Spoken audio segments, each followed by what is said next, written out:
Good day, sir.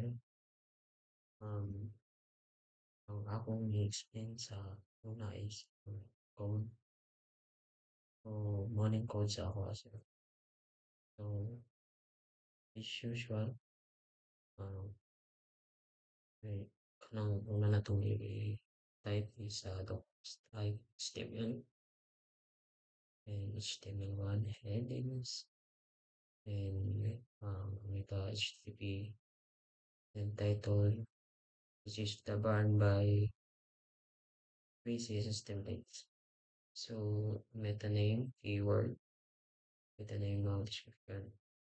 So, um, una ang akong coacher. So, H1 ako is ang the bar. So, sa H2, by free CSS templates. So, gidev na ko ni ang diri sa ang H1 ang H2 is ang sa dev is i-divide.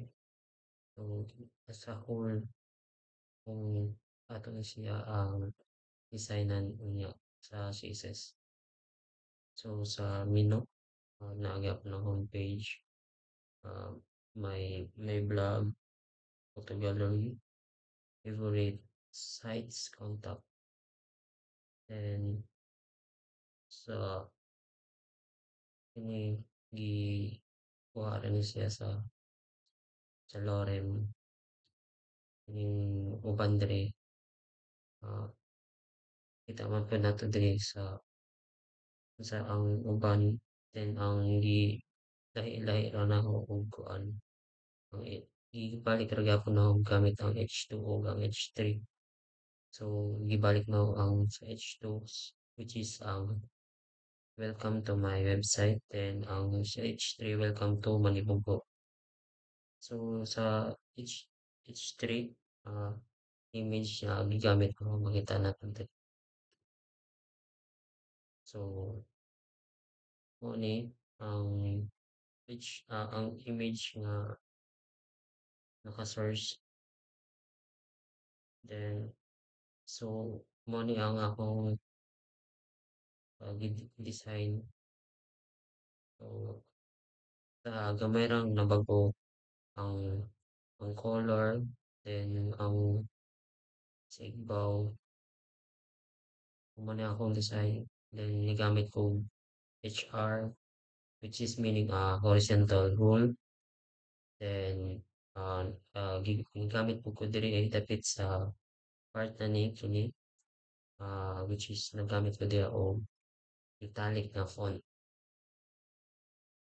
then gibago na ko ang color so sa pansad kini nga part so sa CSS code wa sa ko'y nabago diri ang color then gamay nga gamay nga gibutangan og mga ang kuan border i-adjust pag gamay na ho so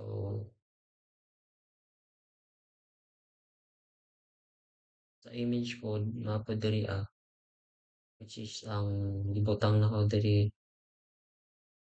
atong image nga 4 ang gibaylo dito sa image 6